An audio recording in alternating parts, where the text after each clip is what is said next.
Hello everyone, good evening everybody. SSC JE 2025 staff selection commission junior engineer 2025 जिसका पहले paper अक्टूबर में होने वाला था, अब इसको एसएससी ने फाइनली ऑफिशियली पोस्टपोन कर दिया है और आगे की डेट हमें किसी को नहीं पता है, बट एक अंदाजा लगाया जा सकता है कि भाई नवंबर में तो ये पेपर नहीं होने वाला है। ये पेपर मोस्ट प्रोबेबली अब आपका दिसंबर में जाकर के होगा, मिड दिसंबर में भी हो सकता है, 15 दिसंबर के बाद, या हो सकता है कि 20 दिसंबर के बाद हो जाए, क्योंकि एसएससी का ये कहना है कि पहले हम अपने बाकी के पेपर करवाएंगे और बाद में हम आपके जूनियर इंजीनियर के पेपर करवाएंगे। तो जिस तरीके से अभी रिसेंटली एग्जाम्स बचे हैं सीपीयू से लेके सारे, इनके अकॉर्डिंग लग रहा है कहीं ना कहीं कि भाई एमटीएस के अकॉर्डिंग या सीएचएसएल के अकॉर्डिंग लग रहा है कि पेपर अब हमारा 15 दिसंबर के बाद चला गया। अब हुआ क्या था, जब सभी बच्चे एसएससी जेईई के लिए तैयारी कर रहे थे तब हमारे कुछ एग्जाम्स थे, जैसे एनएचपीसी हो गया, आईयूसीएल हो गया, डीडीए हो गया, एचपीसीएल हो गया। तो आप में से काफी सारे बच्चे ऐसे हैं जिनका कंटिन्यूअसली मैसेज आ रहा था कि सर मैं इस फॉर्म को भरूं या नहीं भरूं, क्योंकि आईयूसीएल की डेट भी 31 अक्टूबर को दी गई थी। बहुत सारे बच्चों का ये कहना था कि सर आईयूसीएल की डेट कहीं ऐसा तो नहीं क्लैश कर जाएगी एसएससी जेईई के साथ, और कर भी सकती थी, क्योंकि एसएससी जेईई की पहले जो डेट थी उसके अकॉर्डिंग आईयूसीएल क्लैश कर भी सकता था। मैंने स्टूडेंट्स को बोला भी था कि हो सकता है भाई क्लैश कर जाए, कोई भरोसा नहीं है, राइट, क्योंकि दोनों अपने आप में एक अलग अलग बॉडी है।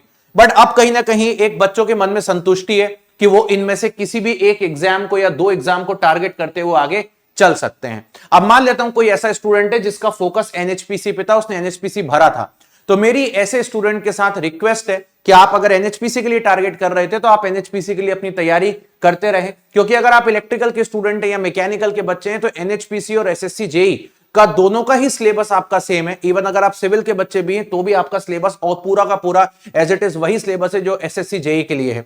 तो अभी आप लोगों के पास एक अच्छा समय है, आप अपने हिसाब से टारगेट कर सकते हैं। अगर आप आईयूसीएल जेईई देना चाहते थे तो मेरी आपसे एक ये रिक्वेस्ट होगी कि नेक्स्ट मंथ ही आईयूसीएल जेईई का पेपर है और वो होके ही रहेगा, वो पोस्टपोन नहीं होगा, तो थोड़ा सा फोकस आप उस पर कर सकते हो। उसके अंदर थोड़े से सब्जेक्ट्स एक्स्ट्रा ऐड कर दिए गए हैं, उन सब्जेक्ट्स पे आप फोकस करिए, क्योंकि आईयूसीएल का पेपर जो है वो पूरे के पूरे सब्जेक्ट से आना है। सभी सब्जेक्ट्स का कॉम्बिनेशन वहां पे दिया हुआ है। मैंने एक वीडियो बनाई भी हुई है आईयूसीएल को लेकर के, जहां पर मैंने डिटेल में बताया हुआ है कि आईयूसीएल में कौन कौन से सब्जेक्ट्स आप लोगों को पढ़ना है। अगर मैं बात करता हूं डीडीए जेईई की, अगर किसी बच्चे को लगता है उसको दिल्ली डेवलपमेंट अथॉरिटी में काम करना है, अगर वो इलेक्ट्रिकल और मैकेनिकल का स्टूडेंट है, पहले मैं उन बच्चों के बारे में बात करूंगा, तो बेटा आप लोग ये मन में एक बात मान के रखना कि डीडीए के पेपर में इलेक्ट्रिकल वाले बच्चों से मैकेनिकल भी पूछता है और मैकेनिकल वाले बच्चों से इलेक्ट्रिकल भी पूछता है। तो अगर आप उस शिद्दत के साथ करना चाहते हैं तैयारी कि हाँ भाई मैं इस समय में मैकेनिकल का भी पढ़ लूंगा और मैकेनिकल वाला बच्चा सोचता है मैं इलेक्ट्रिकल का भी पढ़ लूंगा, तो ही आप डीडीए जेईई की तरफ अपना रुख मोड़िएगा। अदरवाइज अननेसेसरी डीडीए में अपनी एनर्जी वेस्ट मत करिएगा, क्योंकि और भी आपके पास एग्जाम्स है। एचपीसीएल के बारे में तो मैं यही बोलूंगा कि एचपीसीएल आपको पता ही हर तीन दो डेढ़ महीने में अंदर आता रहता है। रिसेंटली अभी एचपीसीएल का जेईई का रिजल्ट आया, जहां पे काफी सारे बच्चों को पीआई और क्या बोलना चाहिए आपका ग्रुप डिस्कशन जीटी और पीआई के लिए कॉल किया गया। उन बच्चों से भी मेरी कंटिन्यूअसली बात चल रही है। तो मैं आपको यही बोलूंगा कि अभी आपके पास ये समय है, आप आराम से यहां पर इनको टारगेट कर सकते हो। अब आता है टारगेट करें तो करें कैसे। जिन बच्चों को ये लगता है कि उनको आईयूसीएल के लिए फोकस करना है क्योंकि उनका पेपर तो नेक्स्ट मंथ ही है, तो भाई देखो यार, आईयूसीएल के लिए अगर आप फोकस करना चाहते हो और आप पहले से एसएससी जेईई की तैयारी कर रहे थे तो आपके वो वाले सब्जेक्ट्स तो ऑलरेडी आपके चल ही रहे होंगे या हो चुके होंगे, राइट। लेकिन आपको कुछ एडिशनल चैप्टर्स पढ़ने, एडिशनल सब्जेक्ट्स पढ़ना है, तो उनके लिए अब आपके पास इतना समय नहीं है कि आप डिटेल में इन सारी चीजों को कर लो। तो आप एक क्रैश कोर्स के फॉर्म में या मेरा जो रिवीजन बैच है उसके अंदर से क्लासेस कर सकते हो, या फिर अगर हम बात करते हैं तो कुछ मेरी मैराथन्स यूट्यूब पर अवेलेबल है, उनको आप देख सकते हो। इस तरीके से आप अपने आईयूसीएल की चीजों को कर सकते हो। अब जैसे आईयूसीएल में आपको पावर इलेक्ट्रॉनिक्स भी पढ़ के जाना है, डिजिटल इलेक्ट्रॉनिक्स भी पढ़ के जाना है, ये सारे चैप्टर्स आपको पढ़ने हैं, तो मेरा जो रिवीजन वाला बैच है या मेरा जो क्रैश कोर्स है उसमें से आप लोग इन सारी चीजों को देख सकते हो, जो कि रिकॉर्डेड फॉर्म में अवेलेबल है आईयूसीएल के लिए। अगर आप एनएचपीसी को टारगेट कर रहे हो तो अभी देखिए एनएचपीसी की कोई डेट नहीं है, मोस्ट प्रोबेबली एनएचपीसी अगले महीने तो नहीं होगा। एनएचपीसी हमेशा टाइम लेता है, नवंबर में या दिसंबर में ही एनएचपीसी आपको देखने को मिलेगा। तो एनएचपीसी के लिए तो आपकी जो एसएससी जेईई की प्रिपरेशन चल रही है वही फोकस करिए। बट हाँ, एनएचपीसी में आपको पता है कि आपको इंजीनियरिंग ड्राइंग करना होती है, उसमें ऑर्थोग्राफिक प्रोजेक्शन और ये सारी चीजें करनी होती है, तो उस चैप्टर को अपना मजबूत कर लीजिएगा। आप किसी भी ब्रांच से बिलोंग करते हैं, अगर आप ये देखना चाहते हो कि कैसे एनएचपीसी के क्वेश्चन आते हैं, तो अगर आप यूट्यूब पर सर्च भी करोगे मोहित सर एनएचपीसी ऐसा करके सर्च करोगे मोहित सर एनएचपीसी इंजीनियरिंग ड्राइंग, तो आपको लास्ट ईयर मेरी एक क्लास मिलेगी, लास्ट टाइम वाली, उसको आप देख के यहाँ पर फोकस कर सकते हो और उस पर्टिकुलर चीज को आप यहां से कवर अप कर सकते हो।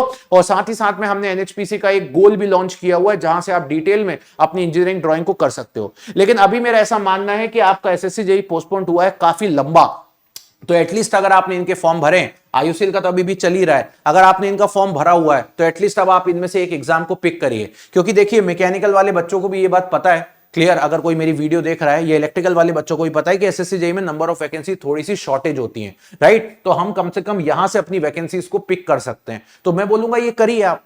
डीडीए के बारे में मैं थोड़ा सा अवॉइड ही करूंगा, मोस्टली मैं इलेक्ट्रिकल और मैकेनिकल वाले बच्चों को थोड़ा सा डीडीए के लिए अवॉइड ही करता हूं, क्लियर। अवॉइड मतलब ऐसा नहीं बोलूंगा कि आप पढ़ाई मत करिए, आप करिए, अगर आपका पैशन है डीडीए देने का तो दीजिए, लेकिन मैं अवॉइड इन द केस इसलिए करता हूं कि ऐसा मत करिएगा कि डीडीए के चक्कर में आपने ये सब कुछ छोड़ दिया।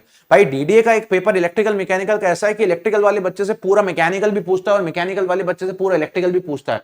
तो पहले आप अगर उतनी शिद्दत के साथ चीजें कर सकते हो तो ही आप उसको तो ही पिक करिएगा, अदरवाइज उसको सबसे लास्ट प्रायोरिटी रखनी है। और एचपीसीएल के लिए आपको कुछ अलग से एफर्ट्स लगाने की जरूरत नहीं, जैसी चीजें आपकी चली आ रही हैं हमेशा से वैसा आप यहां पर एचपीसीएल के लिए कर सकते हो। तो मैं आपको यही बोलूंगा, ये सारे आपके एग्जाम्स हैं। एमपीपीटीसीएल का भी एग्जाम था, वो तो हो गया है, वरना मैं उसको भी यहां पर एड ऑन करता। और कुछ इन फ्यूचर में आप लोगों के लिए कुछ सेशंस भी लेके आने वाला हूं, जैसे एनएचपीसी जेईई के प्रीवियस ईयर पेपर को मैं लेके आने वाला हूं इलेक्ट्रिकल वाले बच्चों के लिए। आईयूसीएल का मैं भी प्रीवियस ईयर पेपर भी लेके आने वाला हूं। डीडीए का मैं और राहुल सर मिलकर आप लोगों के लिए इलेक्ट्रिकल और मैकेनिकल का पेपर लेके आने वाले हैं। एचपीसीएल के लिए तो मैं लेके आते ही रहता हूं, तो आप सभी को पता ही है कि उसके अंदर क्या क्या करना है।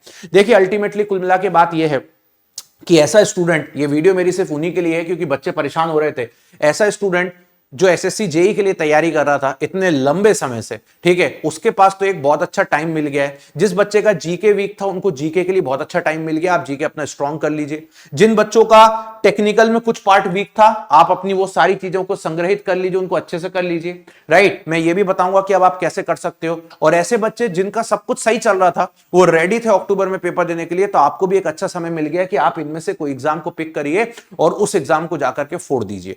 ये बस मेरा एक स्टेटमेंट है और कुछ नहीं। मैं कोई मोटिवेटेड बात आपको नहीं बोलूंगा, मैं कोई यहां पर आपको मोटिवेशन नहीं दूंगा कि ऐसे नहीं ऐसे करो, ऐसे नहीं ऐसे करो, वो नहीं दूंगा। क्योंकि आपको भी पता है कि अगर आपको किसी एग्जाम को टारगेट करना है तो कहीं ना कहीं आपको उसका सिलेबस पूरा होना चाहिए और आपका डेडिकेशन वहां पे होना चाहिए कि हाँ यार ये एग्जाम में देने जा रहा हूं सिर्फ इसलिए नहीं क्योंकि मैंने फॉर्म फिलअप किया है, ये एग्जाम में देने इसलिए जा रहा हूं क्योंकि मैंने फॉर्म भी फिल किया और मैं देना चाहता हूं और मैं अच्छे से देना चाहता हूं, इसलिए इस एग्जाम को रखिए। यहां जितने भी ये 4 एग्जाम्स दिए हैं ये रीसेंट एग्जाम्स हैं जो कि आपके 1 या 2 महीने के अंदर अंदर हो जाएंगे। इवन एसएससी जेईई भी 5 मान लीजिए, ये सभी एग्जाम्स ऐसे एग्जाम्स हैं जिनकी टेस्ट सीरीज भी हमने प्लेटफॉर्म पर आप सभी के लिए लॉन्च कर दिए, चाहे वो इलेक्ट्रिकल मैकेनिकल सिविल का बच्चा हो, डीडीए, आईयूसीएल, एनएचपीसी और एचपीसीएल, इन सबकी टेस्ट सीरीज भी लॉन्च कर दिए, इन सबकी सारी चीजें कर दी हैं। अब पॉइंट ये है कि आप अपनी प्रिपरेशन को किस तरीके से मैनेज कर रहे हो और किस तरीके से आप चीजें कर रहे हो। ये वीडियो आज बनाने का इसलिए पॉइंट ऑफ व्यू भी बन जाता है क्योंकि अभी तक हम एसएससी जेईई के अंदर बेहतर तरीके से अपने आप को धका रहे थे और अब हमें पता चलता है कि यार पेपर तो पोस्टपोन्ड हो गया है। तो मैं तो बच्चों को बोलता भी था कि बेटा इनमें से अभी देख लो आप, कुछ बच्चे बोला भी करते थे कि सर मैं आईयूसीएल दे दूं क्या, फॉर्म भर दूं क्या। मैं बोलता था कि देखो जो भी करना है करो, लेकिन एटलीस्ट आपकी मेन पेपर की प्रिपरेशन हैम्पर नहीं होना चाहिए, बाकी आप करिए, राइट, आप करिए, मुझे कोई दिक्कत नहीं है। अगर आपकी मेन पेपर की प्रिपरेशन बिल्कुल अच्छी नहीं तो गो विथ इट, लेकिन अभी आपके पास समय बन चुका है और अभी समय है आपके पास करने के लिए, तो आप आराम से इन सब चीजों को एग्जीक्यूट कर सकते हो। इसी के साथ आपको यहां पर मेरी सारी क्लासेस प्रॉपर तरीके से मिल रही हैं। अभी रिसेंटली आपको यह भी पता होगा कि 4 बजे वाली क्लास हम बहुत ही खतरनाक लेवल पे एग्जीक्यूट कर रहे हैं, जो कि सभी एग्जाम के लिए बहुत ज्यादा हेल्पफुल होगी। इसके साथ साथ अगर आप चाहते हो 1-1.5 महीने के अंदर आपकी प्रिपरेशन थोड़ी बूस्ट हो जाए, चाहे टेक्निकल को लेकर के या नॉन टेक्निकल को लेकर के, तो सबसे पहले तो आपके पास सिविल, मैकेनिकल और इलेक्ट्रिकल का सब्सक्रिप्शन तो है ही। अगर आपके वीक सब्जेक्ट्स हैं उनको स्ट्रॉन्ग करिए और ये सब्सक्रिप्शन आपको सिर्फ ये नहीं बोलूंगा मैं कि ये सिर्फ अभी इन्हीं एग्जाम के लिए काम का है, आने वाले 6 महीने में आरआरबी जेईई भी आएगा, आपको पता है, तो उसका बैच भी इसी के अंदर इंक्लूड किया जाएगा। तो सभी एग्जाम्स के लिए हेल्पफुल है आपके लिए सिविल, मैकेनिकल, इलेक्ट्रिकल का सब्सक्रिप्शन। लेकिन अगर आपको लगता है लास्ट मोमेंट पे सर मेरे को ना क्रैश कोर्स अगर कहीं से मिल जाए तो अच्छी बात है, तो हमने सिलेक्शन किट भी लॉन्च कर दी है जो कि अभी लाइव है, सिविल के लिए भी, इलेक्ट्रिकल के लिए भी और मैकेनिकल के लिए आप यहां से एनरोल कर सकते हो। अब इनकी प्राइस हमने आज रिसेंटली कम कर दी गई है, आपको मैं बता देता हूं। वैसे अगर आप मान लीजिए अगर एजेई इलेक्ट्रिकल का सब्सक्रिप्शन जाते हो जिसमें आपको एनएचपीसी का भी बैच मिल जाए, आईयूसीएल भी मिल जाए, डीडीए जेईई भी मिल जाए, क्योंकि अब आप देखिए डीडीए वाले बच्चे को इलेक्ट्रिकल वाले को मैकेनिकल पढ़ना है तो क्या करेगा, डीडीए के बैच के अंदर से आकर के तैयारी करेगा। तो ये सारी चीजों के लिए हमने आज प्राइस कम कर दी है, हमारे पूरे कंप्लीट सब्सक्रिप्शन की कॉस्ट को बहुत ही कम कर दिया गया है। सारी टेस्ट सीरीज इसी में इंक्लूडेड है और आप देखेंगे इसकी प्राइस 6 मंथ्स के लिए 4700 होती है, लेकिन आज हमने 6 मंथ के लिए सिर्फ 3233 और ये प्राइस भी आपकी कम हो जाती है अगर आप टेक्स्ट बुक का यहां पर एक यूनिवर्सल कूपन कोड लगाते हो। टेक्स्ट बुक का अगर आप एक यूनिवर्सल कूपन कोड लगाते हो मोहित के, तो ये प्राइस भी आपकी कम हो जाती है, चाहे आप रिस्पेक्टिव किसी भी ब्रांच से हैं। ये सिर्फ आपको 3000 के अंदर ही देखने को मिल जाएगा। लेकिन अगर आप चाहते हैं कि मुझे तो सिर्फ क्रैश कोर्स चाहिए, अच्छा क्रैश कोर्स इसमें इंक्लूडेड भी है, लेकिन अगर आप चाहते हैं अलग से आपको क्रैश कोर्स चाहिए तो आप सिलेक्शन किट को भी ऑप्ट कर सकते हो, जिसकी प्राइस बहुत ही ज्यादा कम है। मैं बताना ही चाहूंगा, ओपन करके जरूर देखिएगा। चलिए चैनल को सब्सक्राइब कर लीजिएगा, सेशन को लाइक कर लीजिएगा। मिलते हैं दोस्त इसी तरीके से। Thank you so much, bye bye, take care. और आपके जितने भी कमेंट्स हैं, I am ready to take it. Video के नीचे जरूर करके बताइएगा कि आपको और मुझसे क्या क्या नीड है, वो सारी चीजें भी मैं प्रोवाइड करूंगा। So thank you so much, bye bye, take care and love you.